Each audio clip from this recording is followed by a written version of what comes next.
Buong karangalang inihahandog ng DZRH para sa bagong milenyo ang isa pang magandang dula mula sa panulat at direksyon ni Salvador M. Royales. May pangako ang bukas. Siguro nga hindi mo na siya kailangan kasi titulado ka na. May matatag ka ng trabaho. Pero kailangan niya ako. Kung pagkakaitan niyo siya ng tulong at pangunawa, ako hindi ko siya matitiis. Ibibigay ko yun sa kanya. Sukdulang pagtawanan ako ng buong mundo. May pangako ang bukas. Kasaysayan ng mga kaluluwang lupaypay na ang pusong hapong-hapo sa tindi ng malabis na pagdurusa. Subalit sa kabila ng lahat, huwag kalilimutang paglipas ng isang dapit hapon ay sisikat ang araw na magsisilbing tanglaw sa sinumang tinakasan na ng kawalang pag-asa. Dahil sa likod ng mga hinagpis ay may naghihintay na ligaya. Sa bawat kabiguan ay may makakamit na tagumpay, laki pang pangarap na sa bawat himaymay ng laman ay muling mabuhay ang dugong nananalaytay sa mga ugat at unti-unting mauusal ang mainspirasyong mga katagang. May pangako ang bukas. May pangako ang bukas. Isa na namang natatanging dulang pangradyo na inyong aabangan at kalulugdan, mag-iiwan ng mga magagandang halimbawa at aral. May pangako ang bukas.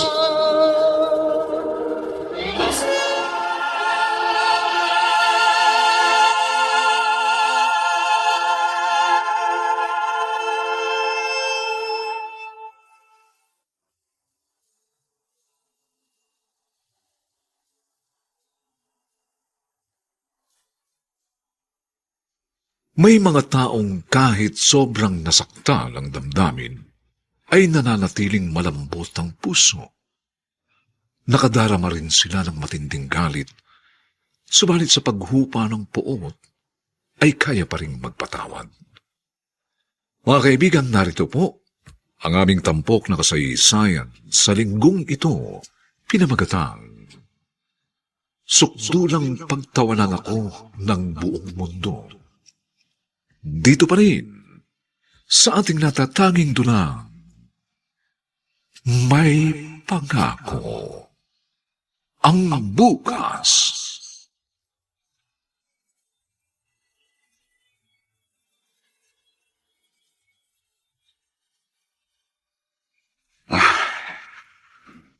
Makakaisang biyahe pa sana ako pero gumarahin na ako. Baka kasi sa pag-aarimunan ko, abutin ako ng siyam-siyam bago makauwi sa garahe dahil sa sobrang traffic. Aba, bahagyang nakabukas ang pinto ng bahay namin. Mukhang nakalimutang isarang mabuti. Papasok na lang ako. Oh, Maribik, narito ka lang pala sa salas. Bakit mukhang malungkot ka? Oh, bakit hindi ka nagsasalita? Kinakausap kita . Sabi ko, bakit parang malungkot ka? Wala. Hindi ka malulungkot ng ganyan kung walang dahilan. May problema ka ba sa dalawang anak natin? Wala. Ayos lang naman sina Jeffrey at Hazel. Ganun naman pala . Walang dahilan para magkaganyan ka. Oh, eto. Itong kinita ko sa pamasada. Pasensya ka na dyan, Pagkasya mo na lang sa budget natin. Ito lang? Paano yung pambaon ng mga anak mo? Si Hazel daw may babayarang project. Hayaan mo kapag kumita ako ng maganda bukas. Babiyahe ko ng maaga para madagdagan ang iuwi kong pera. Ano, may niluto ka na ba? Kanin pa lang. Hinihintay nga kita para nga makabili sa tindahan ng lulutuing ulam. O kung gusto mo, bibili na lang ako ng luto sa karinderya. Hindi, sardinas na lang. Gisahin mo. Lagyan mo ng sautanghon para dumami. At inuulit ko, pasensya na kung maliit lang ang kinita ko. Pero sana naman, Huwag mo kong pakitaan ng ganyang kalamigan.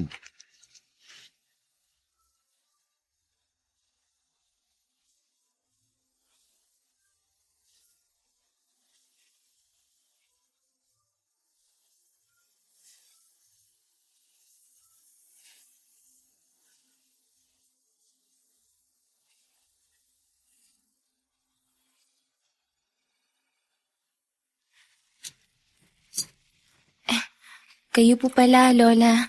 Mano po? Hawaan ka ng Diyos. Oh, bakit andito ka? Hindi ka ba pumasok? Bukas na lang po ako papasok. Wala ho kasi akong pambayad sa project namin. Sabi ni Itay, mamayang gabi raw bibigyan niya ako ng pera. Hoy, ang Kuya Jeffrey mo, pumasok ba? Opo, Nag-iisa ka ba dito sa bahay niyo? hindi po. Andyan po si Inay sa kwarto. Pero may sakit po yata. Hindi lumalabas eh. Ang tatay mo, namasada naman. Opo. Magkano ba ang dapat mong bayaran sa school niyo? 250 po. May pera ako rito. O, ayan o. 300 yan. Mabuti, may konti pang natira sa pensyon ko. Paano? Aabot ka pa ba sa klase niyo? Opo, Lola. Aabot pa po ako. Salamat po. Ay, sige. At hindi na rin ako magtatagal. Sumilip lang ako para kumustahin kayo. Ay, hala, magbihis ka na. At nang umabot ka sa klase niyo.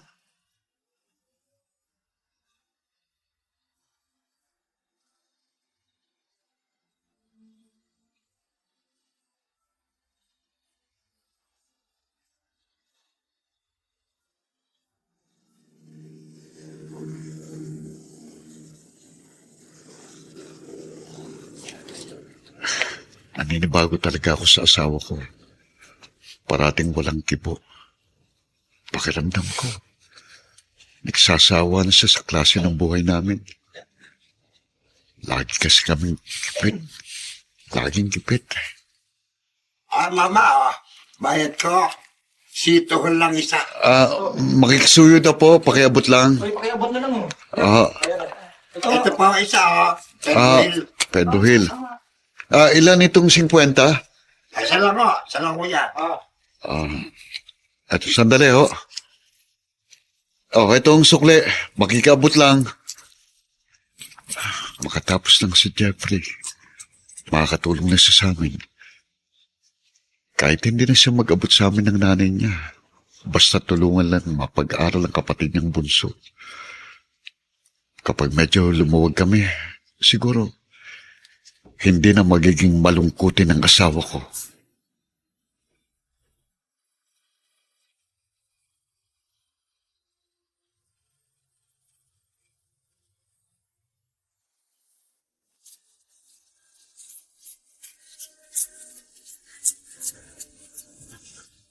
At ngayon, balikan natin ang tampok na kasaysayan sa ating dulang.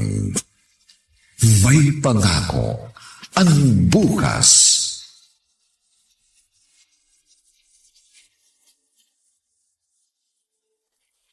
Kuya Jeffrey, bigyan mo na sa akin yung maruruming damit mo. Sasabay ko na dito sa mga lalaban ko.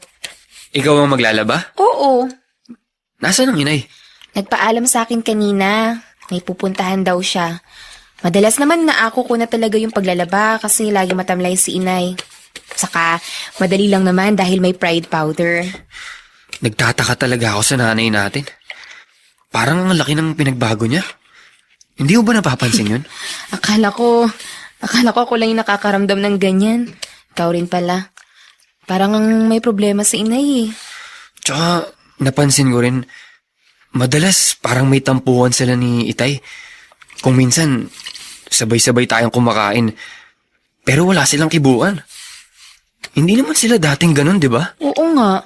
Kung minsan, nakikita ko si Itay, malalim na nag-iisip. Kasi parang si inay lang naman ang nagbago.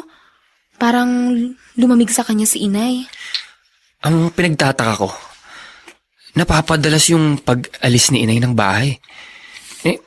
Ayoko namang mag-isip ng masama. Pero usang pumapasok sa isip ko na baka may ginagawa siyang masama. Sa totoo lang, kuya, may chismis na rin ako naririnig. Kasi nga raw, madalas nilang makitang umalis si inay pag namamasada na ng jeep si Itay. Ayoko rin mag-isip ng masama. Pero, aaminin ko sa'yo, kuya, naapektuhan na rin ako ng mga naririnig ko.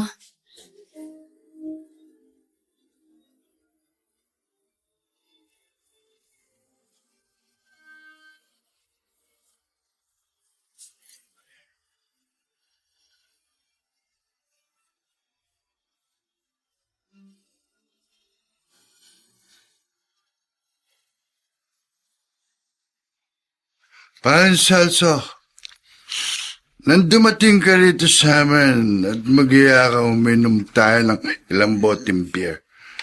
Alam ko kagad pa yung problema ka. Meron nga, pare. Tungkol ba sa mga anak mo? Hindi, wala akong problema sa mga anak ko. Ha? Parehong mabait at masipag. Mag-aral ang dalawang yun. Anong problema mo? Kumari mo, pare. Oh, Sobrang lamig na sa akin. Ewan ko kung sa akin ba siya nagsasawa o sa hirap ng buhay namin. Nakakapanibagong kanyang kalamigan.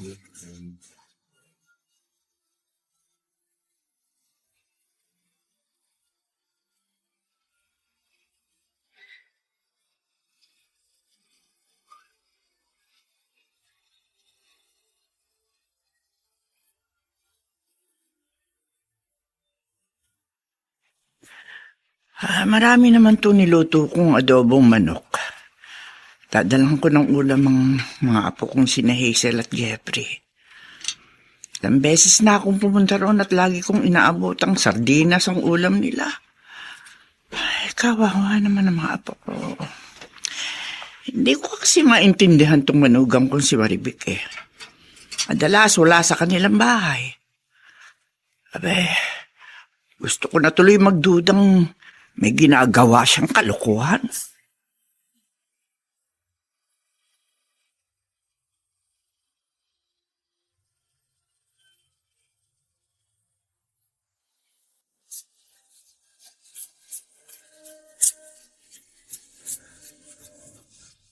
At ngayon, balikan natin ang tampok na kasaysayan sa ating dulang. May pangako ang bukas.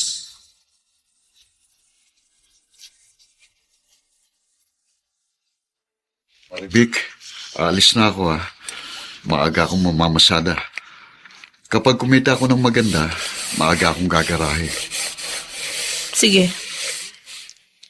Coding ang jeep na ilalabas ko bukas. Gusto mo bang manood tayo ng sine? Imbis na ipanood natin ng sine, pandadagdag ko na lang doon sa mga pangangailangan natin sa kusina. Pasini-sine pa. Ang mahal din ng sine ngayon, ano? Paminsan-minsan lang naman. Teka nga, bakit ka ba nagkakaganyan? Oh, anong nagkakaganyan? Anong ibig mong sabihin? Kahit hindi mo sabihin, alam mo ibig kong sabihin. Ano nga? Huwag ka nang magmangamangan. Alam kong alam mo. Huwag mo akong gawin manghuhula. Bakit ba ayaw mo akong diretsahin? Direktahan ang gusto mo? Diretsahan? Sige, sasabihin ko ng diretso. Nagbago ka na eh. Hindi na ikaw ang dating asawa ko. Malamig ka na sa akin. Kuya Jeffrey, may sobra ba sa baon mo? Bakit? Wala ka bang baon? Wala. Hindi kasi ako nakahingi kay inay bago tayo umalis eh. Nagsagutan sila ni Itay. Pag alis ni Itay, umiiyak si inay kaya hindi na ako nakahingi ng baon. Sige, ito. May 40 pa ako dito. Hatiin natin. Eksaktong pamasahe lang ang baon natin. Kuya, ba't kaya nagkagano na si inay? Bakit lagi na lang sila nag-aaway ni Itay? Tingin ko, si inay ang may kasalanan. Siya ang laging walang kibo. Laging mainit ang ulo. Kaya siguro napupuno si Itay. Pero bakit nga? Hazel, di ko rin alam eh. Alam mo, kuya, pag totoo yung chismis na nalalaki raw si inay, kasusuklaman ko siya. Hindi ko na siya kikilalaning ina.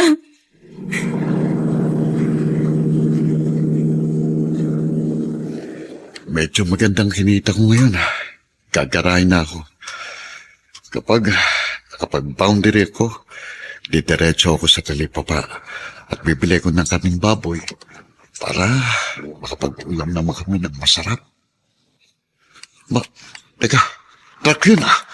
Babanggain ako ng malaking truck! Ah!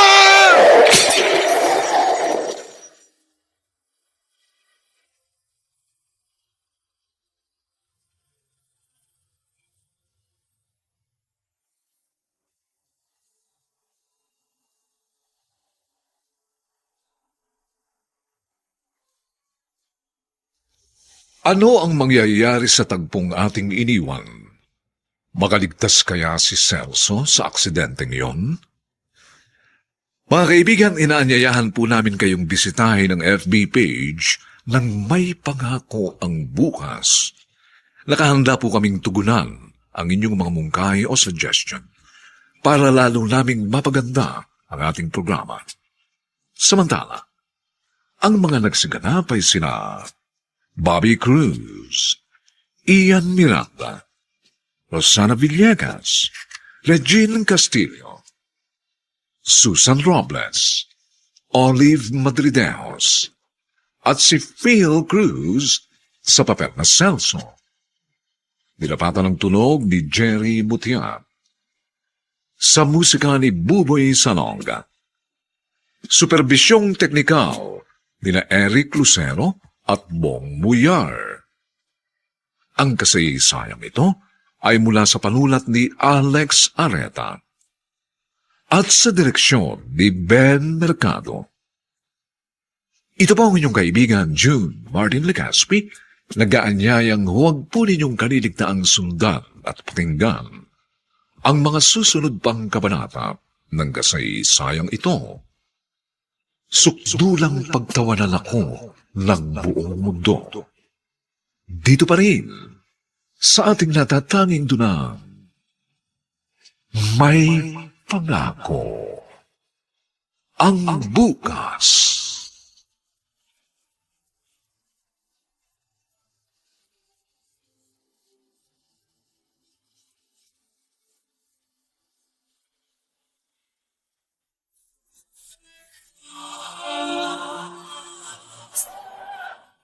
Buong karangalang inihahandog ng DZRH para sa bagong milenyo ang isa pang magandang duna mula sa panulat at direksyon ni Salvador M. Royales.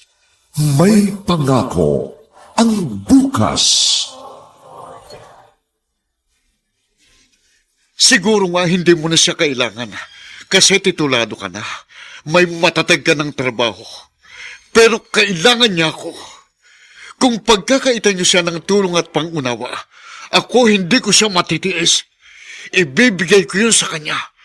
Sukdulang pagtawanan ako ng buong mundo. May pangako ang bukas.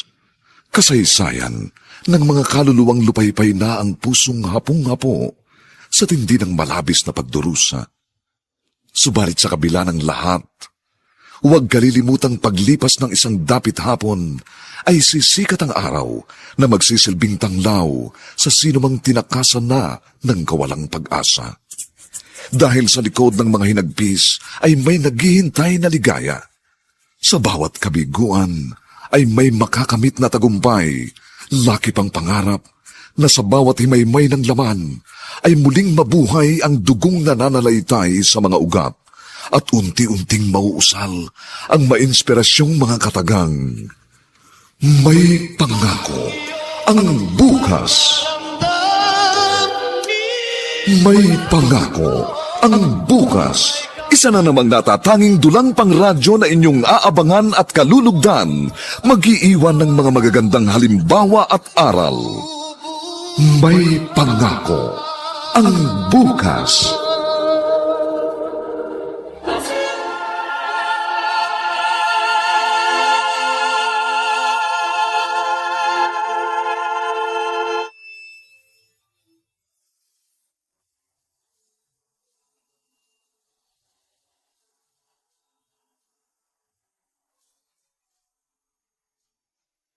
Magandang umagang muli sa inyong lahat, mga giliw naming taga-subaybay. Narito na po ang ikalawang kabanata ng ating tampok na kasaysayan sa linggong ito, pinamagatang Sukdulang pagtawanan ako ng buong mundo. Dito pa rin, sa ating natatanging dunang,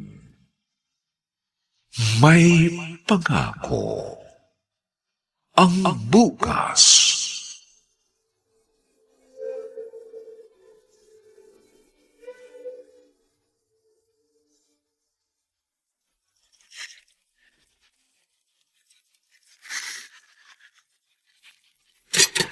Oh, Nay. Vic! Mabuti narito ka. Ang asawa mo. Bakit? Ano ang nangyari kay Celso? Nagkita kami ng jeepney operator ni Celso. Papunta sana siya rito. Nagkasalubong kami. Ibinalita niya sa akin na aksidente raw ang asawa mo. Ho? Oo! At malubaraw. Ha? Bilisan mo! Puntahan natin siya sa ospital!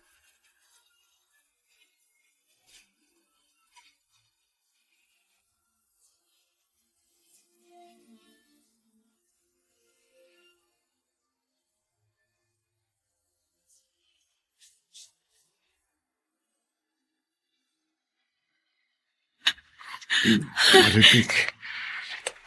Inay. Celso, ano nangyari? Oo nga naman, anak. Ano ba nangyarit na aksidente ka? Nawalan ba ng preno ang jeep mo? Wala akong kasalanan sa nangyari, Nay. Nasa tamang lane ako. Inagaw niyang lane ko.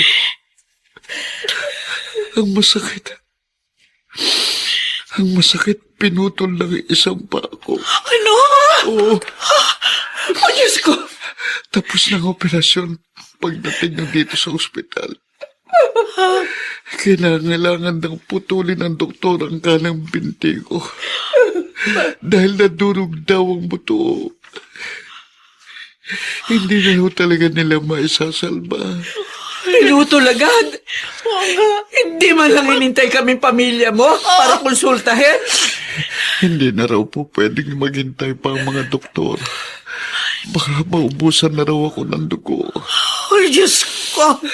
Paano na tayo ngayon, Celso? Ngayon putol na yung isang paa mo. Paano na tayo mabubuhay?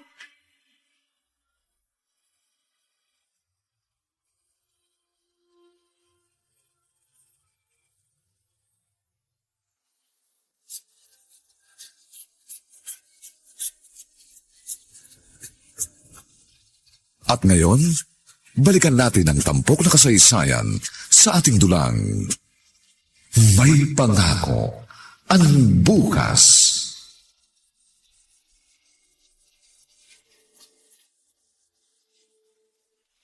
Kuya Jeffrey, akin na yung platong ginamit mo. Sasabay ko na dito sa pinagkanan ko. Pag ikaw kasi nagugas dito sa lababo, binabasta-basta mo eh. Di ka gumagamit ng smart dishwashing gel. Saka kuya, malansa ang plato pag di ginamitan ng smart dishwashing liquid o gel. Uy, ano ba? Kuya Jeffrey, parang kang namatanda. Ba't hindi ka nagsasalita? Iniisip ko kasi yung magiging buhay natin ngayong baldado na si Itay. Putol na yung isang paa niya. Kahit gumaling siya, hindi na siya makakapagmaneho ng jeep. Iniisip ko rin yan, kuya eh.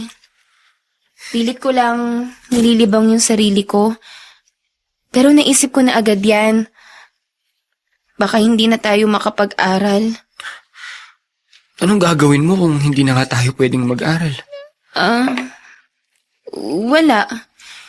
May magagawa ba tayo?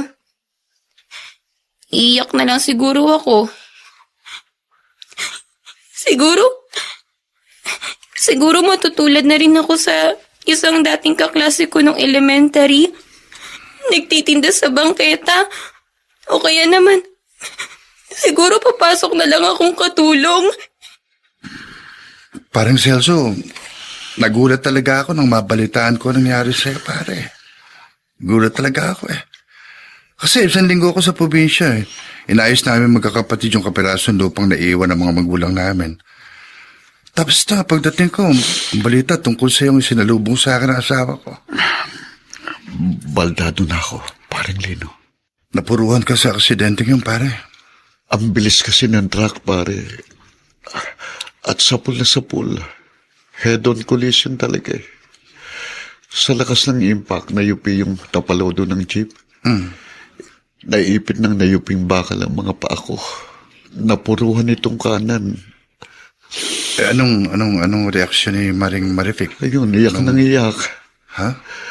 At alam ko kung anong naglalaro sa kanyang isip. Ngayon palang pinoproblema na niya kung paano kami makakaraos. Yung naka-aksidente sa'yo, ano na? Sa kayo may-ari ng truck, hindi ka ba babayaran ng danyos? Malanggan. Yun ang nga problema eh. Nang makapagpiyansa yung driver, nangako naman na makikipag-areglo sa amin. Hanggang ngayon, naghihintay kami sa ipinapangako nila eh. Ha? Yun ang inaasahan naming ibabayad naman dito sa ospital. Kaya pala, andito ka pa rin sa ospital. Oo, pare. Pwede na sana akong lumabas at sa bahay nilang magpagaling. Ang kaso nga, wala pa kaming pambayad sa bill namin.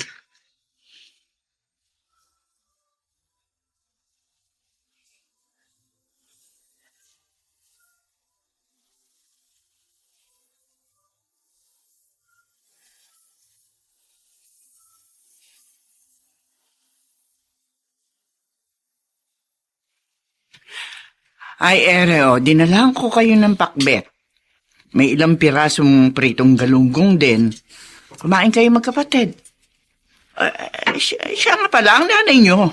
Umalis po si inay, Lola. Siguro po pupuntahan ng Itay sa ospital. Kumain ba yun bago umalis? Parang hindi po. Anong ginagawa? Iyak lang ng iyak sa kwarto? Ay, patatawaran. Ay, walang mangyayari sa kaiiyak. Abay, dapat gumagawa siya ng paraan para maobligay yung driver ng truck at yung may-ari na magbayad na sa inyo. At nang makalabas na sa ospital ang inyong ama. Nagtatago na raw po yata, Lola. Yan ang hirap dito sa atin. Pag may kinakapitan sa itaas, nakakataka sa pananagutan. Ay, sige na, kumain kayo. Buti pala, nagluto ako ng marami. Nakakapasok pa ba kayo sa school? Opo. Nilalakad lang po namin ni Hazel.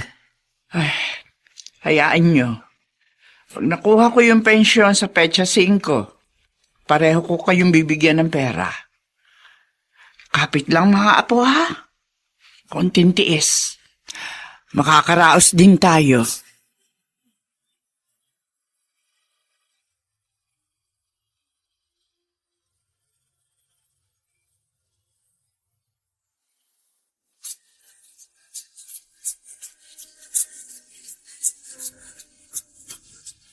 At ngayon, balikan natin ang tampok na kasaysayan sa ating dulang.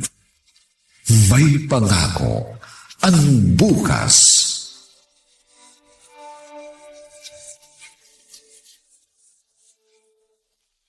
Maganda hapon ho, Aling Poling.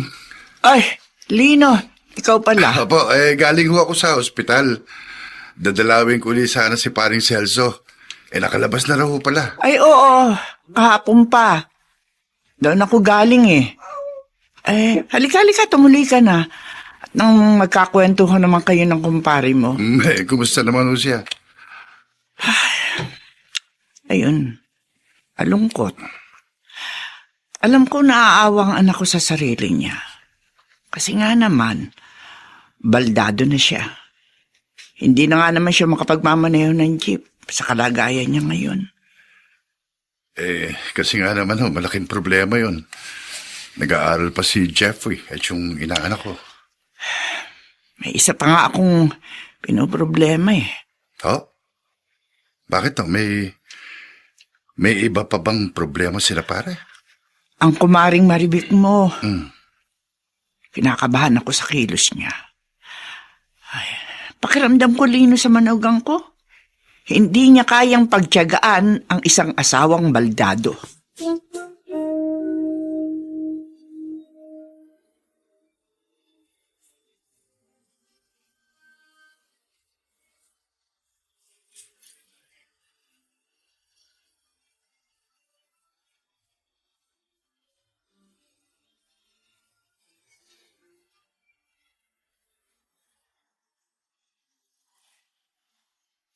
Tay, nagain na po ako.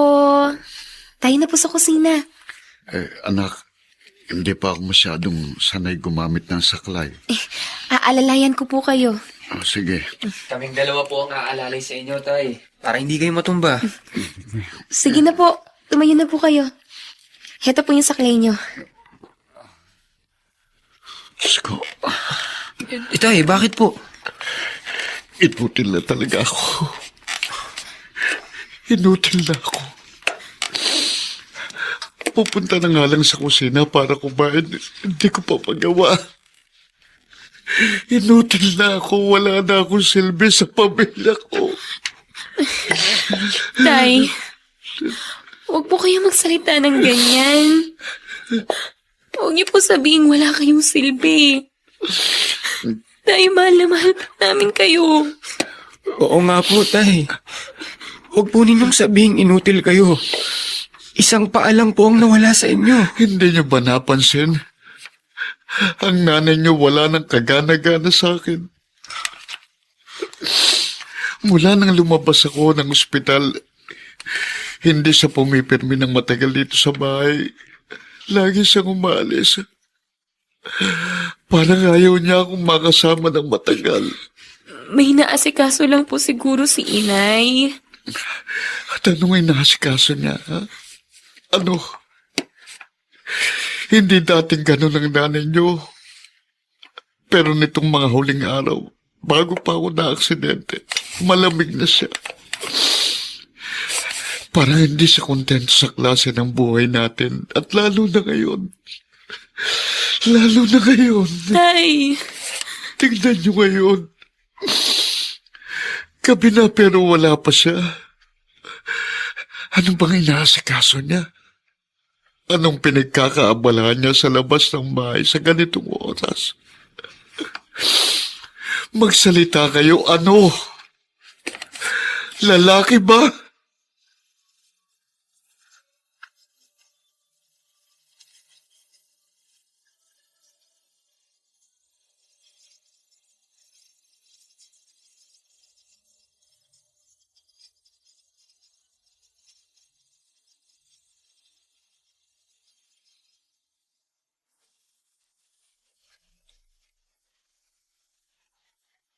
Sandali!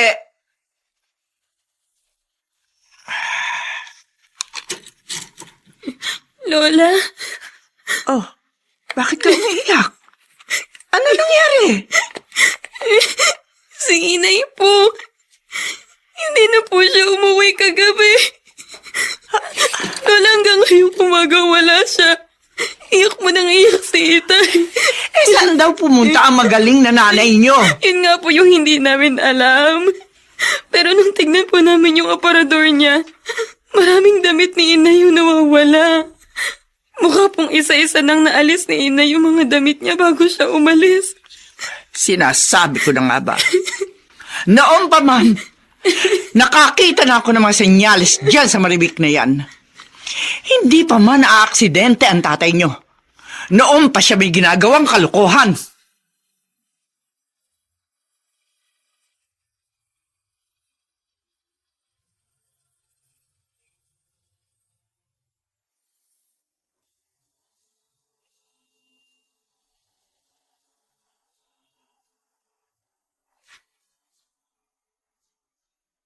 Saan nagpunta si Marivic?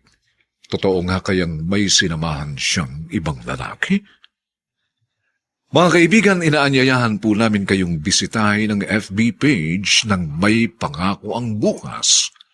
Nakahanda po kaming tugunan ang inyong mga mungkahi o suggestion para lalo naming mapaganda ang ating programa. Samantala, ang mga nagsiganap ay sina Bobby Cruz, Ian Miranda, Rosana Villegas, Regine Castillo, Susan Robles, Olive Madridejos, at Phil Cruz bilang Samson. Nilapatan ang tunog ni Jerry Mutia. Sa musika ni Buboy Sanoga. Superbisyong teknikal ni na Eric Lucero at Bong Muyar. Ang kasaysayang ito ay mula sa panulat ni Alex Areta at sa direksyon ni Ben Mercado. Ito po ang inyong kaibigan June Martin Legaspi, nagaanyayang huwag po ninyong kaliligtaang sundan at pakinggan ang mga susunod pang papainit na kabanata ng kasaysayang ito. Sukdulang pagtawanan ako ng buong mundo. Dito pa rin, sa ating natatanging dunang, may pangako. Ang bukas.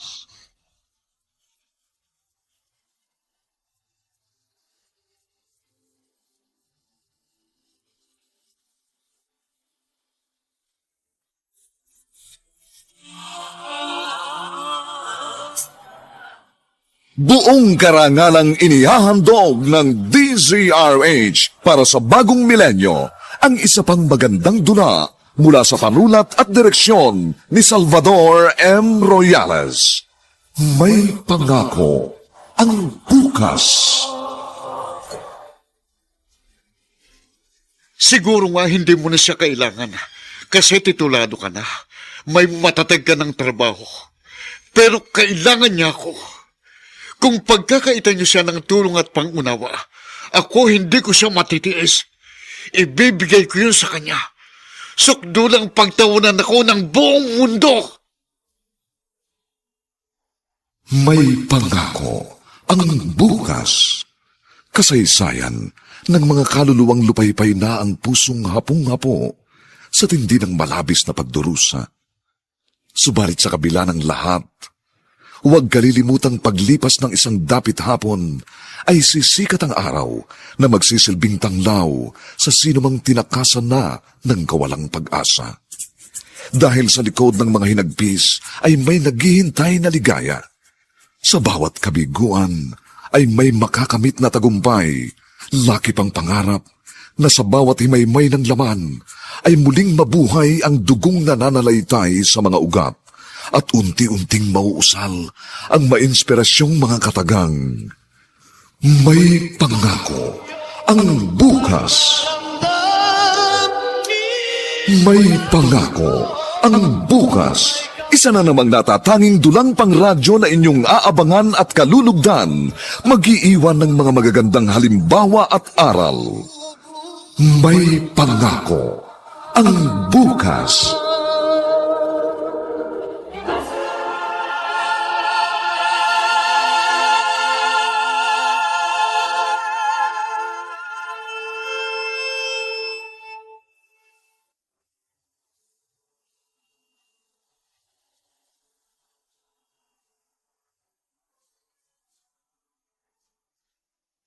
Magandang umagang muli sa inyong lahat, mga kaibigan.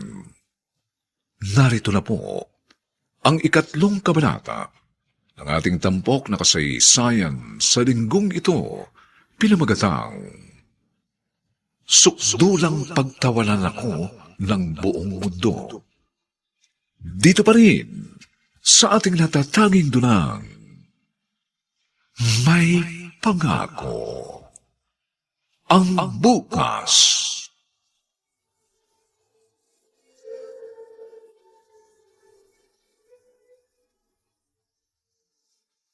Parang Lino, tuluyan akong iniwan ni Maribik. Nakarating nga sa akin ang balita, pare. Nung una, hindi kami makapaniwala ng asawa ko, pare.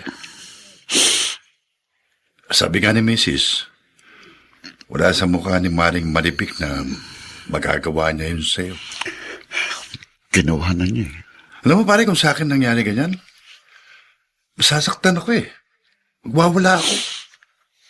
Tapos na akong magwala, pare. Kitap lang eh. Nagsisigaw ako. Umiyak ako ng malakas. Kung normal lang ako, kung katulad pa rin ako ng dati na 2 pang paa, lulunurin ko sa alak ang sarili ko. Pero hindi na pwede. Nahihirapan na nga akong tumayo. Kahit wala akong kargang alkohol. Pag nalasing pa kaya. Anong sabi ng mga anak mo? Ayun, awang-awa sila sa akin. Hindi sila nagalit kay Mare? Nagalit, lalo na si Jeffrey. Malakas din ang iyak ng inaanak mo. Galit na galit sa nanay nila. Nakakahiya raw na naging nanay nila ang kanilang ina. Ano ang plano mo ngayon? Nang mag-iiyak ako ng malakas, nang humagulgul ako na parang namatayan, naawa ako sa mga anak ko. At naawa naman din naman sila sa akin. Kaya umiyak din sila. Pare, kinabukasan, nag-usap-usap kami mag-ama Ano na pag-usapan nyo? na hindi kami magpapatalo sa problemang ito na dumating sa pamilya namin. Tuloy pa rin ang buhay, sabi ko sa kanila. Pero sabi ko kailangan magtulong-tulong kami. Pareho muna silang hihinto sa pag-aaral. Oh, yan. Sayang naman. Ganun talaga pag mahirap ang magulang, pare.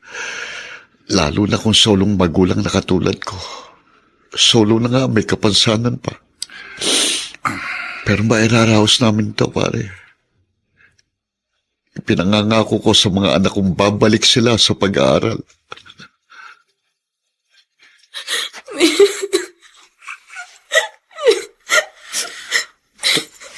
Tumahan ka na, Hazel. Baka marinig ng Itay na umiiyak ka. Masama ang loob ko, kuya. Ihinto na ako ng pag-aaral. Graduating na ako ng high school next year. Tapos mahihinto pa ako. Di ba nga ako rin? Second year college na ako sa susunod na semestre. Pero sa nangyari sa pamilya natin, kailangan muna nating huminto. Kuya, makakapagpatuloy pa kaya tayo? Oo naman. Nangako naman si Itay, di ba? Pero may kapansanan ngang Itay. Dapat buo ang tiwala natin sa kanya. Tatay natin siya eh. Pag sinabi ni Itay, tinutupad niya. Pero paano nga niya tutuparin? Di ba nagkasundo-sundo na tayo? Ikaw, mamamasukan ka muna sa karinderya sa palengke bilang waitress dishwasher. Ako naman, papasok akong bagger sa grocery store sa bayan. At iipunin natin ang sweldo natin. Maabala lang ang pag-aaral natin, kuya. May iwan ako na dati ko mga kaklase. May sinabi rin sa atin si Lola Poling, di ba? Sa karera raw, hindi ka pintasan yung maiwan ka. Ang importante, hindi ka susuko. Pilit ka pa rin hahabol sa mga nauna.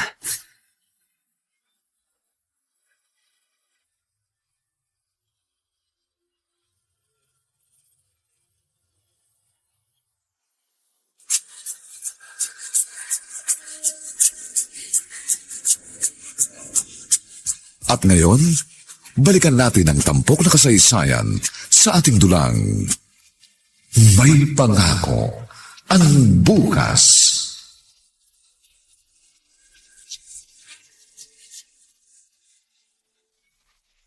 Ang Celso, anak. Ito pang ulam, oh. Kumain ka mabuti, ha? Pagkatapos mong kumain, huhugasan ko na rin yung mga plato bago ko umuwi. Nakita ko may smart dishwashing gel pa sa lababo nyo. Oh. Bakit naman ang lalim ng buntong hininga mo? Nay, salamat to sa pag-aalalay niyo sa aming mag-aama.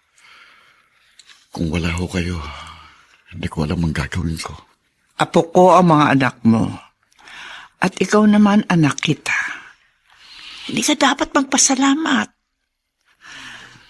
Siya nga pala, kumusta yung pedicab na ipinapagawa mo dyan sa talyer sa may labasan?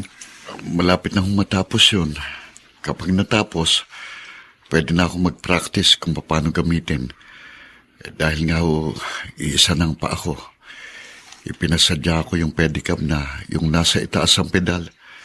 2 kamay kong ipampipedal ko. Pwede ba yun? Pwede ho yun. May nakita na po akong ganun eh. Kaya kapag nasanay na ako, pwede na akong mamasada dito sa lugar natin. Usong pedicab dito eh. Ay, nako.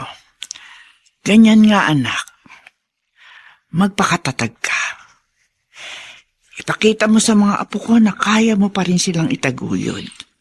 Kahit iniwan na sila ng kanilang ina.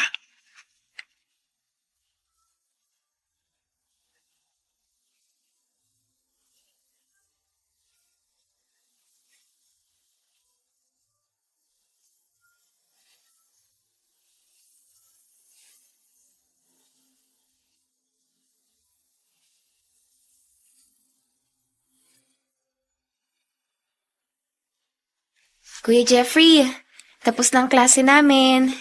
Sinabi ko na sa mga kaibigan ko na hindi mo na ako mag-e-enroll sa susunod na pasukan.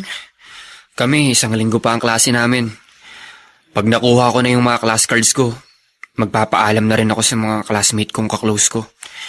Sasabihin ko sa kanila, magtatrabaho na ako. Ang hirap ng mahirap, no, kuya? Huwag kang mag-alala. Makakaahon din tayo. Mayaman siguro yung lalaking sinamahan ni inay. Pwede ba? Huwag mo nang binabanggit si inay. Kalimutan na natin siya. Ipinagpalit niya tayo sa lalaki niya, kaya bahala na siya sa buhay niya. Wala na rin naman ako pakialam sa kanya eh. Naalala ko lang, nagtataka kasi ako eh. Ang bait-bait naman ng itay, tapos nagawa pa niyang iwanan. Basta, kalimutan mo na siya. Ang isipin na lang natin na yung makapag-ipon tayo sa pagtatrabaho natin. Para sa pasukan, pagkatapos ng susunod na school year, makakapag-aral na ulit tayo.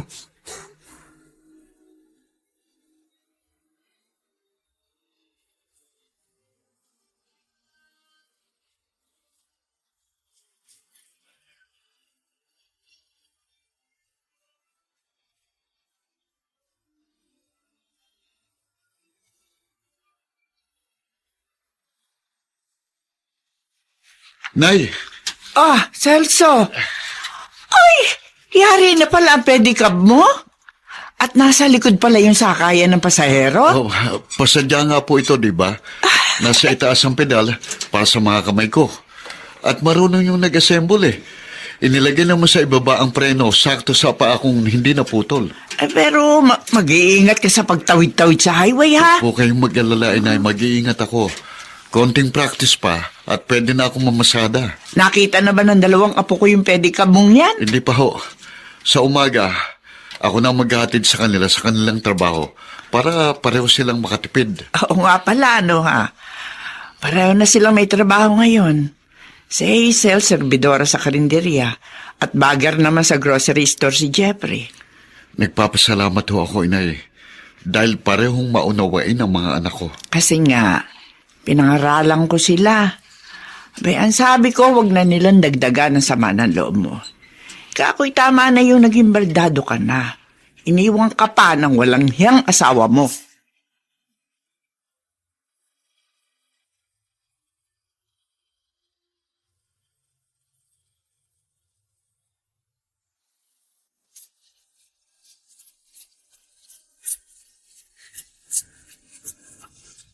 At ngayon, balikan natin ang tampok na kasaysayan sa ating dulang. May pangako ang bukas.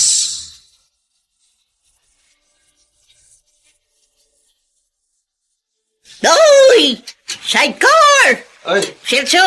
Sasakay ako. Aling Rosa. Ubo. Sige, sandali ho. Saan ho kayo magpapahatid? Sa palengke. Sige. Magta-tricycle sana ako para mas mabilis. Pero nung makita kita, naisip ko sa'yo na lang ako sasakay. Sige ho, sakay na. Ay, Sakay muna kayo. aray ko. Salamat ho. Dito na. Ay, bilib ako sa determinasyon mo, ha? Kapit ho. Yung ibang lalaki, nagiging desperado pag iniwan ng asawa. May dalawa ho akong anak na umaasa sa akin. Kaya tinitibayan ko ang loob ko. Ipapakita ko ho kay Maribik na kaya naming mabuhay kahit wala siya.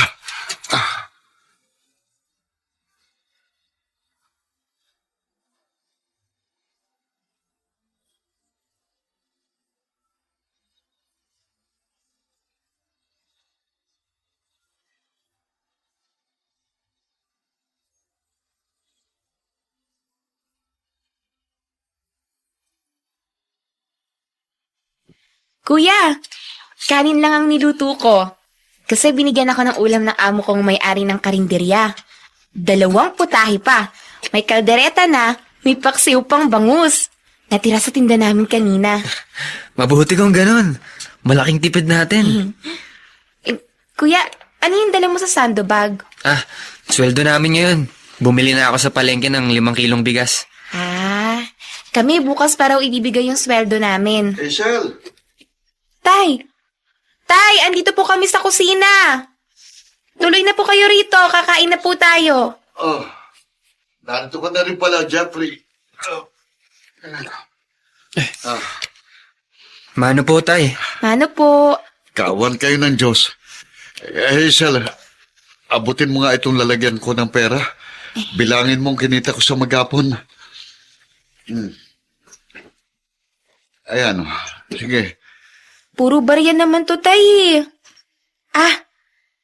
May 5.20 pala. At 1.50. Teka, bibilangin ko po tong barya. Mukhang pagod na pagod po kayo, Tay. Hindi. Okay lang po ba kayo? Okay lang ako. 1.20 lang naman ang nawala sa tatay niyo eh. Kaya ko pa rin kumita ng pera. Tay, Oh, 320 pesos din po lahat. Ang laki rin. Oo nga. Malaki din po, Tay. hindi naman laging ganyan. Kung minsan, wala pang 200 ang naiuwi ko. Pero ayos na rin. Sarili kong pedicab. Wala akong binaboundaryhan. Hazel, idagdag mo sa perang ipinapatabi ko sa'yo. Kapag nakaipon tayo ng pang-initial deposit, magbubukas tayo ng bank account. Ha? Ipangalan nyo sa inyong magkapatid. Ha? Bakit po sa amin ni Kuya Jeffrey niya ipapangalan? Para sa inyong lahat ng maiipon ko. Para sa pagbabalik eskwelahan nyo. Ang matitira po sa sweldo ko, isasama ko na rin sa deposito natin. Ako rin po, Tay. Sasama ko rin sa iipunin natin sa bangko ang matitira sa sweldo ko. Salamat mga anak. Magtulong-tulong tayo. Magtipid tayo. Hindi ito para sa akin. Para ito sa inyo.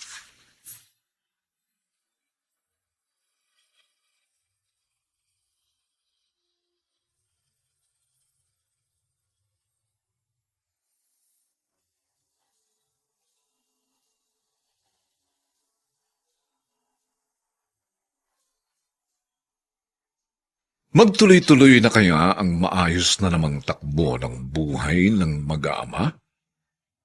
Saan nga kaya napadpad si Mariví? Mga kaibigan, inaanyayahan po namin kayong bisitahin ang FB page ng May Pangako ang Bukas. Nakahanda po kaming tugunan ang inyong mga mungkahi o suggestion para lalo naming mapaganda ang ating programa. Samantala, ang mga nagsiganap ay sina Bobby Cruz, Ian Miranda, Rosana Villegas, Regine Castillo, Susan Robles, Olive Madrideos, at Phil Cruz bilang Celso.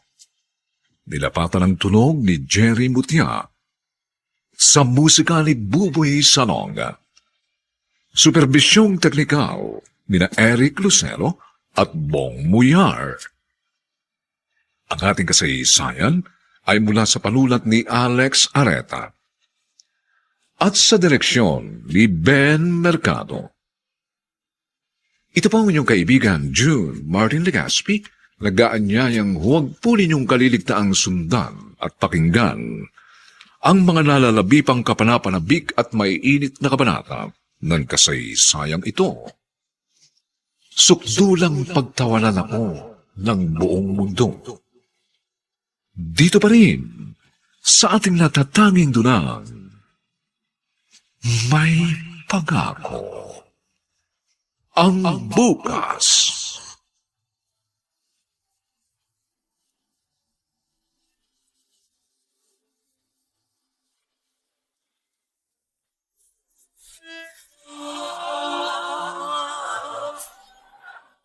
Buong karangalang inihahandog ng DZRH para sa bagong milenyo ang isa pang magandang dula mula sa panulat at direksyon ni Salvador M. Royales.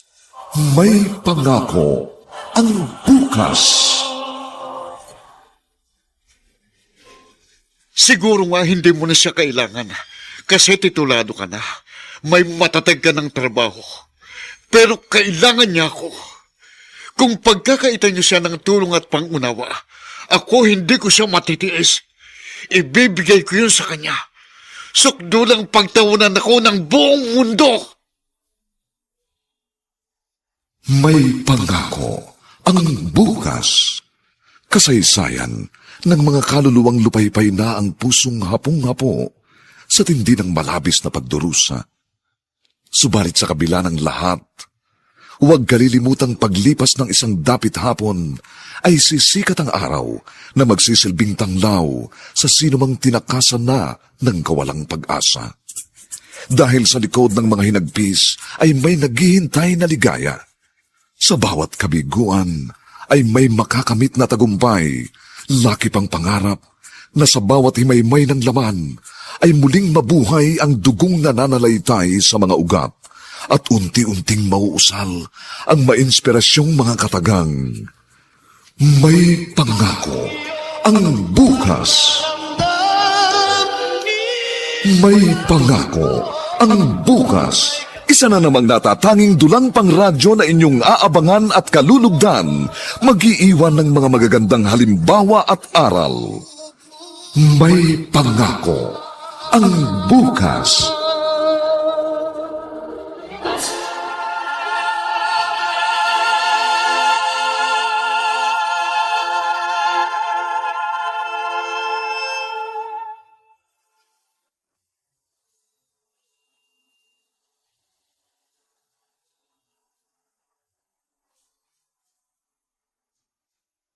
Magandang umagang muli sa inyong lahat, mga giliw naming tagapakinig. Narito na po ang ika-4 na kabanata ng ating tampok na kasaysayan sa linggong ito, pinamagatang Sukdulang pagtawanan ako ng buong mundo. Dito pa rin sa ating natatanging dunang May Pangako ang bukas.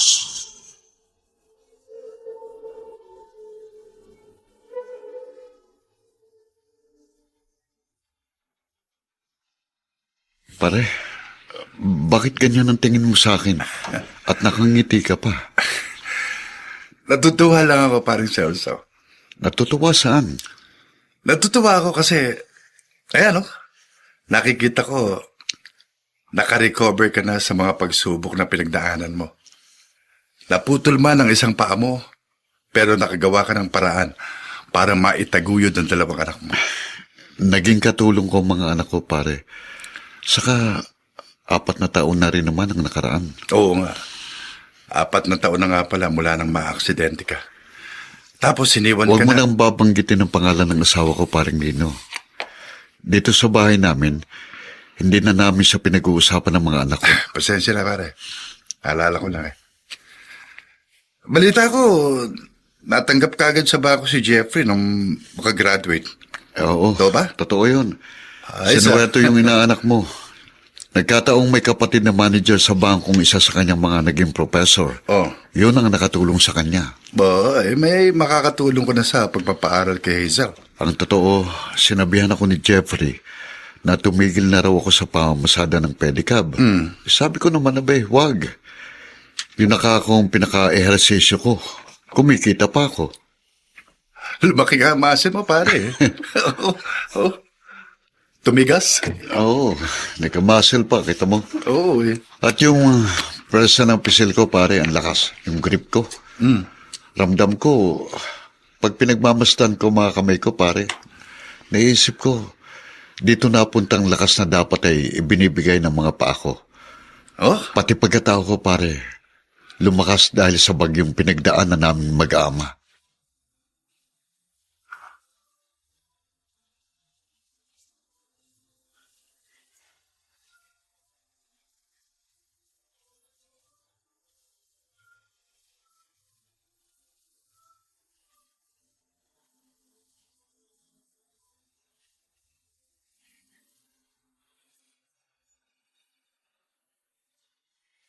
Hazel, heto ang allowance mo para sa susunod na buwan. Ang aga naman yata, Kuya Jeffrey. Ganun sa bangko namin. Pag nataon na Sunday ang 15th of the month, ibibigay na kahit Biyernes pa lang. Basta pagbutihin mong pag-aaral mo, ha? Kahit hindi mo sabihin, Kuya, yan talagang ginagawa ko. Wala munang boyfriend. Di mo na ako kailangan pagsabihan ng ganyan. Alam ko ng priorities ko, Kuya. Saka, gusto kitang tularan. Nakatapos ka ng hindi ka pumapansin ng babae. Noong hindi pa ako nakaka-graduate, pag nakakaramdam ako ng crush sa babae, nilalagay ko agad sa isip si Itay. Yung pagpapedicab niya na nasa kamay ang pedal kasi puto lang isa niyang paa. Ayun, mas mangingibabaw na sa akin yung hangarin kong hindi ko mabigo ang tatay natin. Pati ang semester na to, 2 taon na lang at gagraduate na rin ako, Kuya. Pareho tayo. Naging inspirasyon ko rin ng tatay natin. At habang naiisip ko ang paghihirap at sama ng loob na naranasan niya, lalo naman ako nasusuklam kay inay.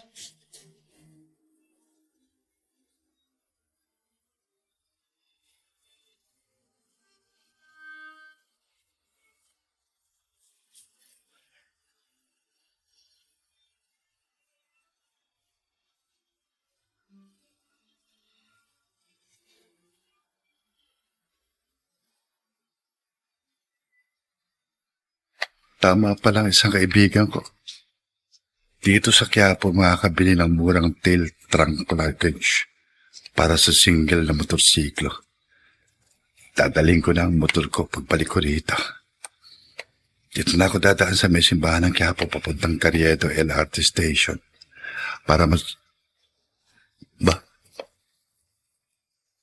Yung pulubi. Parang kilala ko.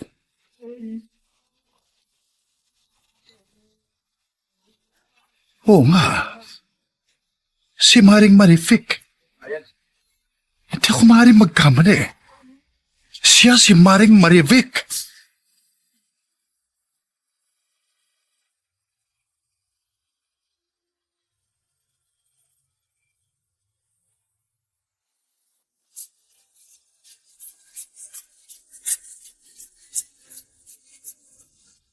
At ngayon, balikan natin ang tampok na kasaysayan sa ating dulang May Pangako ang Bukas.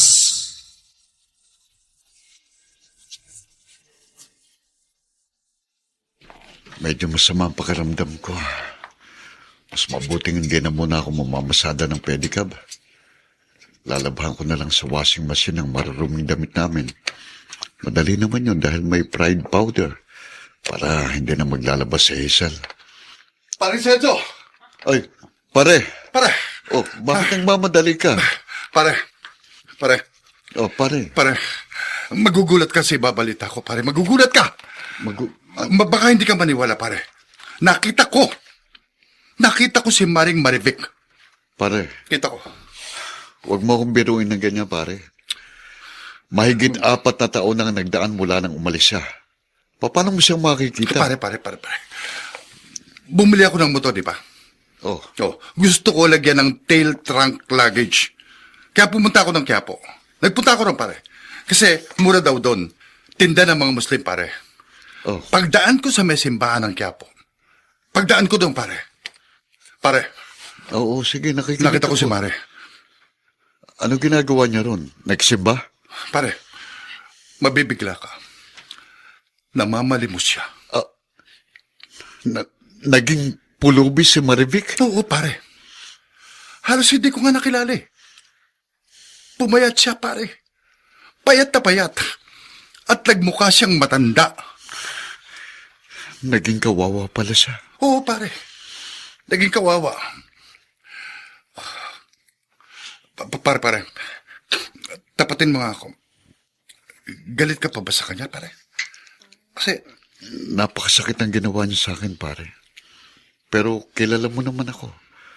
Madali akong magpatawad. At kahit may konti akong hinanakit sa kanya, kaya ko nang kalimutan lahat yon. Lalo na ngayong nalaman kong naging pulubi pala siya. Kung ganun, pare, puntahan mo. Pare. Puntahan mo, pare. Oo nga, iniwan niya kayo ng mga anak niyo. Pero hindi mo pa rin maikakailang matagal mo rin naman siyang nakatuwang sa buhay.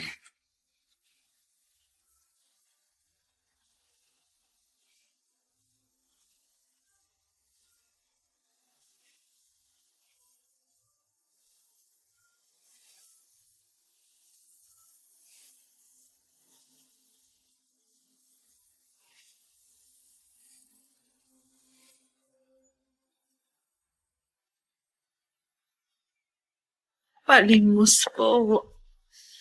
Maawa na po kayo. Palimos naman po, pagkain Ay. lang. Eto ho. May barya pa ho ako dito. Eto ho, sa inyo na. Salamat po. Rivic, Celso, anong nangyari? Ba't nagkaganyan ka? Bakit namamalimos ka? wag mo na ako tanungin. Wag mo na ako pakialaman. Diyan ka na. Sandali, mag-usap tayo. Ang kamay ko, bitiwan mo. Mag-usap muna tayo. Bakit ka umalis? Bakit mo kami iniwan? Ay, teka, aba. Bakit ba ayaw mong pakawalan niya si Marivic? Ano ba kasalanan niya sa inyo? Asawa ko siya, Manang. Gusto ko lang pong magkausap kami. Totoo ba, Marivic? Asawa mo ang lalaki nito?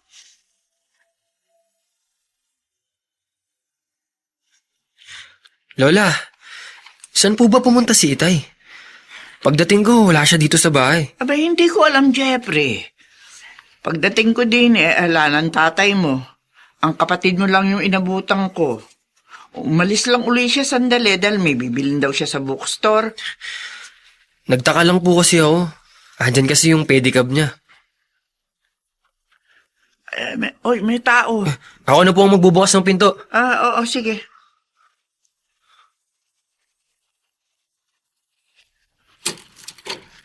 Itay, saan po kayo Kasama ko nanay niyo, Jeffrey. Magmano kayo sa kanya. Sino? Bakit narito ang babae niyan? Oo nga, Itay. Bakit sinama niyo pa siya rito? Nilayasan niya tayo nun, di ba? Hindi na siya dapat bumalik. Sinabi ko na sa'yo, Celso. Hindi na nila ako matatanggap. Aalis na lang uli ako. Hindi ka aalis, Marivic. Pero Itay, nung panahon na kailangan natin siya, nilayasan niya tayo. At ngayong maayos na ang buhay natin, saka siya babalik? Ayoko na sa kanya. Ayaw na rin sa kanya ni Hazel. Hindi na natin siya kailangan. Siguro nga hindi mo na siya kailangan. Kasi titulado ka na. May matatag ka ng trabaho. Pero kailangan niya ako. Kung pagkakaitan niyo siya ng tulong at pangunawa, ako hindi ko siya matitiis. Ibibigay ko yun sa kanya. Sukdo lang pagtawanan ako ng buong mundo!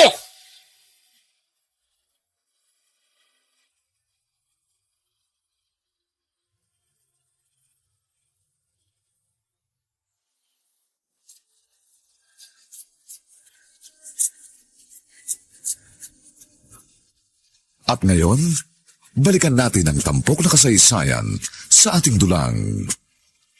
May pangako ang bukas.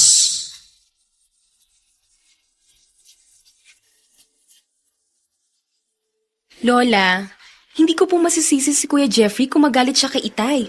Totoo naman eh. Hindi niya dapat tinanggap si Inay. Hindi ko rin maintindihan yung inyong ama. Ako man ay tutol sa ginawa niya pagsundong muli sa nanay niyo. Nagulat nga rin po ako pag uwi ko kanina sa bahay. Andun si Inay. Nagkausap ba kayo? Inutusan po ko ni Itay na magmano kay Inay, pero hindi ko siya sinunod. Nakita ko na lang, may dalang maleta si Kuya Jeffrey. Aalis na raw siya. Nang makaalis si Kuya, naglagay na din po ako ng damit sa bag at pumunta na ako rito. Anong nangyari? Nagalit po sa akin si Itay. Si Inay naman po narinig ko umiiyak. Oh, cellphone mo. Si Kuya Jeff po nag-text. Asan daw siya? Anong sabi? Nakituloy daw po muna siya sa isang kaibigan niya. Maghahanap daw po siya ng mauupahang bahay. Saka raw po niya ako susunduin. Kahit ako, hindi na rin ako pupunta sa bahay niyo. Sama-sama nating iparamdam sa tatay niyo na pare-pareho tayong galit sa pagtanggap niya sa alibughan niyang asawa.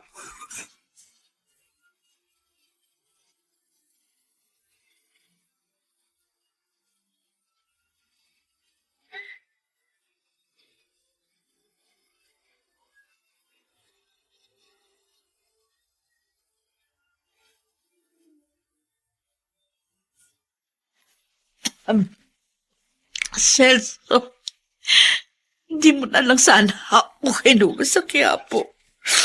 Mabubuhay naman ako ron. Maribig, hindi ka dapat namamalimos. May pamilya ka. May bahay ka. Pero tingnan mo ang nangyari. Nilayasan ka ng mga anak natin. Nagalit sila. Hayaan mo sila. Tahimik na ang buhay niyong mag-aama. Ngayon, biglang nagulo. Na dumating ako. Dapat ka nilang unawain. Nanay ka nila. Hindi ko naman sila masisisi. Iniwan ko kayo sa gitna ng problema. Dapat magtanong muna sila kung anong tunay na dahilan ng bigla mong pag-alis. Padalos-dalos silang magdesisyon. Palibhasa matitigas ng buto nila. Palibhasa, hindi na nila kailangan ng tulong ko. Hindi naman sila sa'yo nagagalit. Sa akin sila galit. Mabuti pabalik mo na lang ako sa Quiapo. Babalik na lang ako kay Nana Enchang. Dahil sa matandang yun, para ako nakatagpo ng pangalawang ina.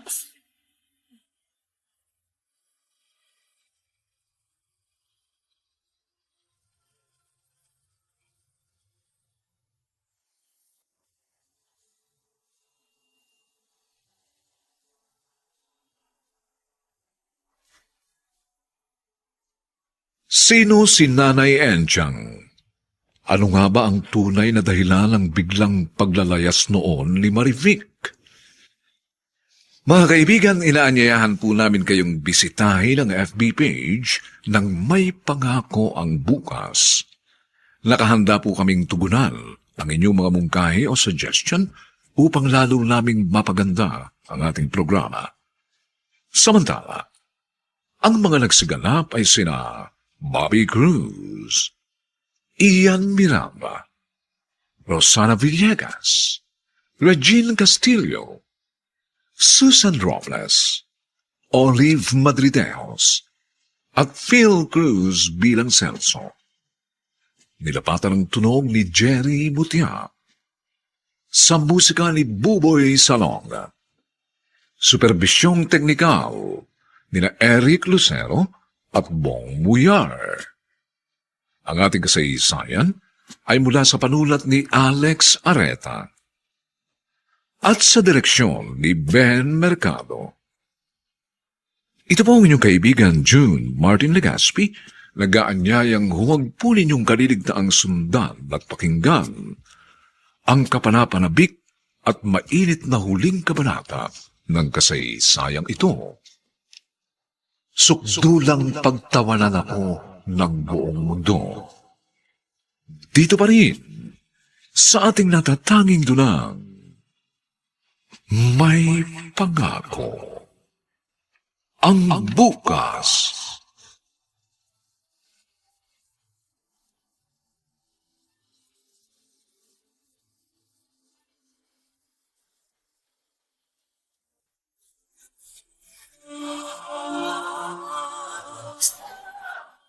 Buong karangalang inihahandog ng DZRH para sa bagong milenyo ang isa pang magandang duna mula sa panulat at direksyon ni Salvador M. Royales. May Pangako ang Bukas. Siguro nga hindi mo na siya kailangan kasi titulado ka na. may matatag ka ng trabaho. Pero kailangan niya ako. Kung pagkakaitan niyo siya ng tulong at pangunawa, ako hindi ko siya matitiis. Ibibigay ko yun sa kanya. Sukdulang pagtawanan ako ng buong mundo. May pangako ang bukas. Kasaysayan ng mga kaluluwang lupaypay na ang pusong hapong-hapo sa tindi ng malabis na pagdurusa. Subalit sa kabila ng lahat, huwag kalilimutang paglipas ng isang dapit hapon ay sisikat ang araw na magsisilbing tanglaw sa sinumang tinakasan na ng kawalang pag-asa. Dahil sa likod ng mga hinagpis ay may naghihintay na ligaya. Sa bawat kabiguan ay may makakamit na tagumpay, laki pang pangarap na sa bawat himaymay ng laman ay muling mabuhay ang dugong nananalaytay sa mga ugat at unti-unting mauusal ang mainspirasyong mga katagang. May pangako ang bukas. May pangako ang bukas. Isa na namang natatanging dulang pang radyo na inyong aabangan at kalulugdan, mag-iiwan ng mga magagandang halimbawa at aral. May pangako ang bukas.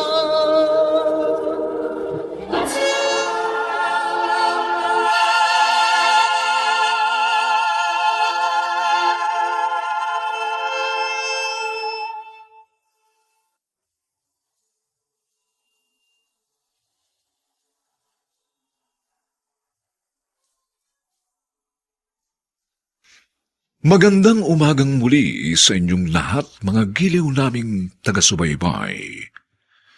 Narito na po ang huling kabanata ng ating tampok na kasaysayan sa linggong ito, pinamagatang Sukdulang pagtawanan ako ng buong mundo. Dito pa rin, sa ating natatanging dunang, may pangako ang bukas.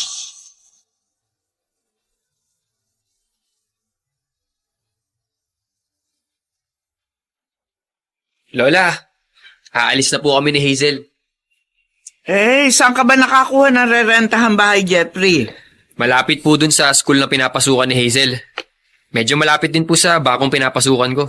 Huwag po kayo mag-alala, Lola. Dadalaw po kami sa inyo. Abay, aasahan ko yan, mga apo. Ay, siya nga pala. Kaninang mamalengke ako, namataan ko ang tatay niyo. Namamasada ng kanyang pedicab. Hayaan niyo siya, Lola. Naawa nga ho ko sa kanya. Pero ang tigas naman ang ulo niya. Bakit kasi tinanggap pa niya uli si inay? Wala ba siyang pride? Oo nga po. Nilunok na ni Itay lahat ng pride niya. Pinagtaksalan na nga siya ni Inay, tinanggap pa rin niya. Yun din nga ang sinabi ko sa inyong ama. Pero talagang matigas ang ulo eh. Pati sa akin nagalit. Huwag daw nating husgahan ang nanay niyo. Paano pong hindi huhusgahan? Halos 5 taon siyang nawala, Lola. Siguro iniwan siya ng lalaki niya, kaya bumalik siya ngayon kay Itay.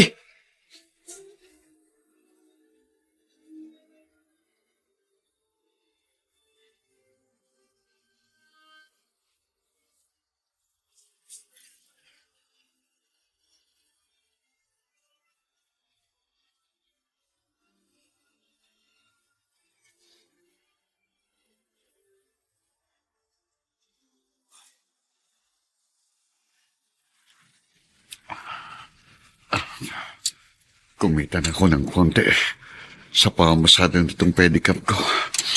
Uwi muna ako. Baka naiinip na si Maribik sa bahay. Ibibigay ko muna sa kanya itong kinita ko para makabili siya ng lulutuin para sa hapon na namin. Paring Satso! Oy, paring Nino. Pare, totoo ba yung nabalitaan ko? Ha? Nag-alsa balutan daw ang 2 anak mo nang tanggapin mo uli yung nanay nila. Oo, pare. Galit sila sa nanay nila. Hindi nila ako maintindihan. Pare, akala ko tapos na ang problema sa pamilya nyo. Ang matagpuan mo si Mari, hindi pa pala. Pero nagpapasalamat pa rin ako sa iyo, pare. Dahil ikaw ang unang nakakita sa asawa ko. Sa totoo lang, mas panatag ang kalooban ko ngayon.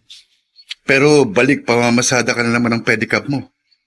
Kasi, siguro ititigil na ni Jeffrey yung suporta sa'yo. Ayos lang yun. Sanay na ako sa mabigat na trabaho. Dito ako nag-muscle, pare. Masaya naman ako na muli kami nagkasama ng kumare mo. Kung hindi ako maintindihan ng mga anak ko, bahala sila. Basta't ako, ginawa ko lang kung anong inaakala kong tama.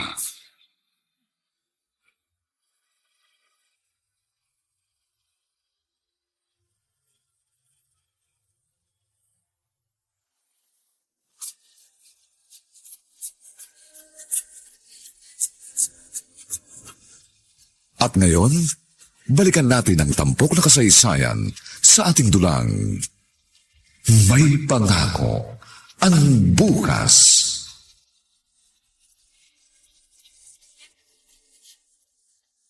Kuya Jeffrey, kukunti nang laman itong tube ng Unique toothpaste. Pag nag-grocery ako bukas, bigyan mo ako ng pambili Oo, bumili ka bukas. Napansin ko kanina ka pa malungkot pagdating mo galing opisina, kuya. Napagalitan ka ba ng boss mo? Hindi ako nakagalitan ng boss ko, Hazel. Bakit parang malungkot ka?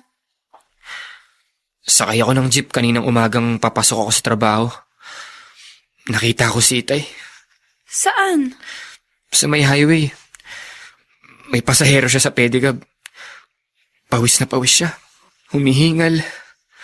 Naaawa ako. Hanggang sa opisina naiisip ko. Di ba kuya, pinatitigil mo na siya dati sa pagpipedicab? Kasi naman kung di niya tinanggap si Inay, wala na sana tayong problema. Pwede sana siyang magpasarap sa buhay. Kaso nga nagalit ako sa ginawa niya. Gusto ko siyang tulungan pero hindi ko gagawin yun. Hindi ko gagawin yun hanggat hindi niya pinalalaya si Inay sa bahay natin.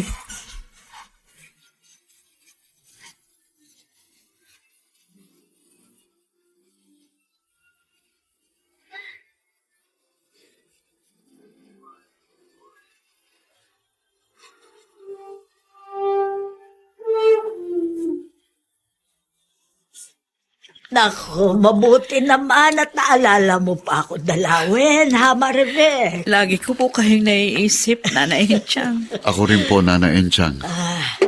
Lagi ko rin po kayong naaalala. Plano ko talagang balikan kayo para malaman kong buong kwento kung paano kayo nagkakilala ng asawa ko. Ano? Ibig mong sabihin, Maribel? Hindi ka nagkwento dito sa asawa mo? Mahiyain ng asawa kong yan masyadong malihim. Ikukwento ko ba kay Celso ang lahat? Ha, Maribel? Kung ayaw mo naman, di wala akong sasabihin. Pero kung payag ka, ikukwento ko sa kanya. Sige, kwento nyo.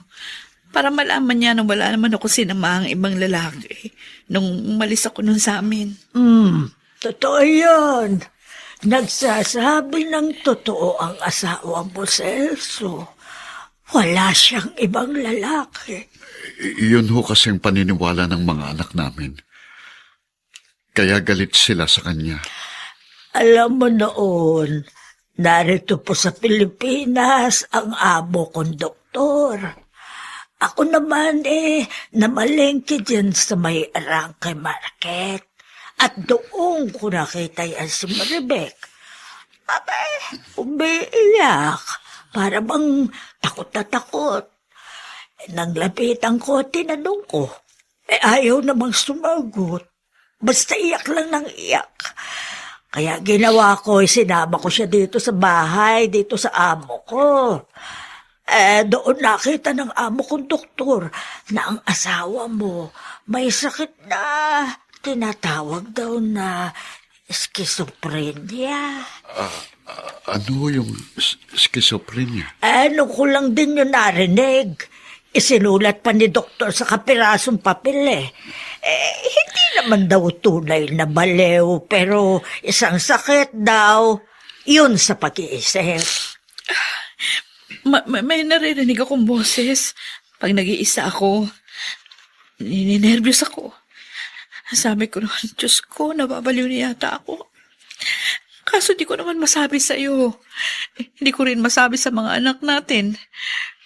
Kasi iniisip ko, baka ikahiya nila ako. Hanggang magpasya ako na umalis na lang para hindi makatagdag sa problema ng pamilya natin. Aba, Celso, maswerte yung asawa mo. Kasi nga, doktor ang amo ko noon. Nabigyan siya ng libreng gamot. Ayun, gumaling siya at nagtrabaho na rin siya sa bahay ng amo ko. Kaya nga lamang nag-abroad ang buong pamilya nila. Kaya nawalan kami ng trabaho. At dyan nga sa simbahan ng Quiapo kami nagdidilihensya. Ako'y nagtitinda ng kandila. Kung ganun, hindi totoong chismis na may... Na meron akong lalaki? Hindi totoo yun. Kaya ako laging umaalis ng bahay noon kasi nga tensyonado na ako. Gusto kong lumayo sa boses na naririnig ko. Pero kahit saan akong pumunta, kasama ko ang boses na yun. Dapat nagtapat ka sa akin noon. Kung sinabi mo sa akin, hindi mo na kinailangan lumayo sa amin. Punong-puno tayo ng problema noon. Na-aksidente ka pa. Kaya pinili ko na lang lumayo para iiwas kayong lahat sa kahihiyan.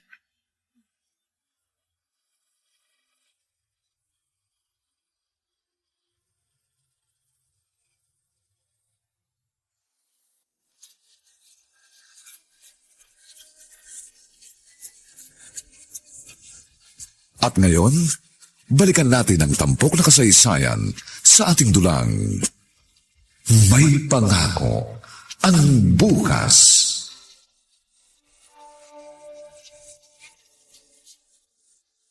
Aling Poling, magandang umaga ho. Ay, Tapos na ho ba kayong mamili rito sa palengke? ay, oo. Konti lang nabili ko sa 1,000 kulino. Ang mamahal ng bilihin. Siya nga ho pala. Galit pa ho ba kayo kay paring Celso sa pagtanggap niya kay Maring Marivic? Alam mo, yung kumpare mo, Bobo. Ho? Abay, dinumihan na nga siya sa ulo ng asawa niya. Pero akalain mo pinakisamahan pa rin. Hindi ho totoong lalaki si Maring Marivic, Aling Poling. Ano? Oo. Umalis lang ho palang manugang niyo noon kasi nagkaroon siya ng sakit na ikinahihiya ng marami. Sakit? Anong sakit? Schizophrenia raw ho. Sakit ho yun sa pag-iisip. Nabaliw si Maribel? Hindi ho talaga nabaliw. Pero malapit na raw ho roon. Natakot daw ho yung manugang nyo na ikahiya siya ng kanyang pamilya. Kaya minabuti niyang maglayas na lang. At saan siya napadpad? Ang kwento sa akin ni pare, swerte raw ho at ang tumulong kay Mare, namamasukang katulong doon sa pamilya ng isang doktor. Kaya naagapan. Kung ganon, hindi naman pala niya pinutungan ng dumi sa ulo ang aking anak. Hindi ho. Matinong babae ko si Maring Marivic. At ang inyong mga apo, wala hong dahilan para magalit sila sa kanilang ina.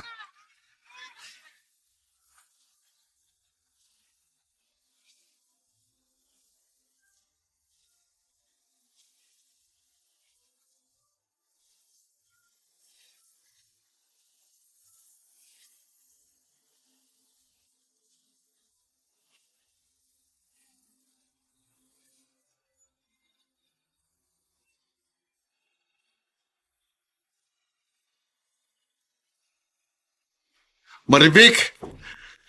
Yuhu! Marivic! Oh! Narito ko lang pala eh. Bakit hindi ka sumasagot? Umiiyak ka? Ha? Dati pag birthday ko, kahit gipit pa tayo noon, kahit naman paano napapansit ako, nagsasalo-salo tayo. Pero bukas, pagsapit ng birthday ko, 2 lang tayo. Ano? Sino may sabing 2 na lang tayo? Oh, mga anak, pumasok na kayo dito. Happy birthday po in advance, Nay. Hazel! Nay, patawarin niyo po kami. Kaagad namin kayong inatulan. Pinag-isipan agad ng masama kahit hindi pa namin alam ang tunay na dahilan ng pag-alis ninyo noon. Marvick, alam na nila ngayon ang buong pangyayari. Paano nilang nalaman? Sinama ko sila kay Nana Enchang. At kay Nana Enchang nila nalaman ng lahat. Oo nga po. Patawarin po ninyo kami, Nay. Ako rin po, Nay. Sorry po. Nasaktan lang po kami sa biglang pang-iwan niyo sa amin noon. Sorry po, Nay. Mga anak, hindi ako galit sa inyo. Naiintindihan ko rin ang mga damdamin nyo. Nay! Ano po? Pero ngayong malinaw ng lahat, buo na ulit tayo. At hindi na magkakahiwa-hiwalay pa. Nakalampas na tayo sa mga pagsubok.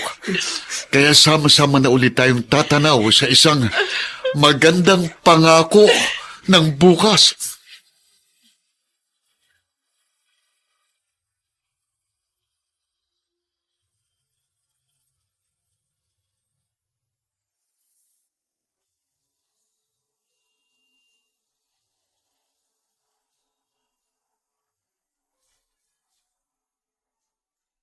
Sumainyo mga kaibigan, ang aming itinampok na kasaysayang alam po namin inyong kinalugdan at kinapulutan ng magandang aral sa buhay, pinamagatang Sukdulang pagtawanan ako ng buong mundo.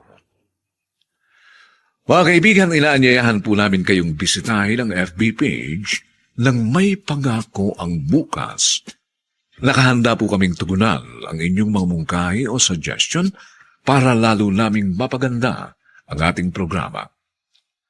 Samantala, ang mga nagsiganap ay sina Bobby Cruz, Ian Miranda, Rosana Villegas, Regine Castillo, Susan Robles, Olive Madrideos, at Phil Cruz bilang Celso. Dinapatan ang tunog ni Jerry Mutiap. Sa musika ni Buboy Salonga.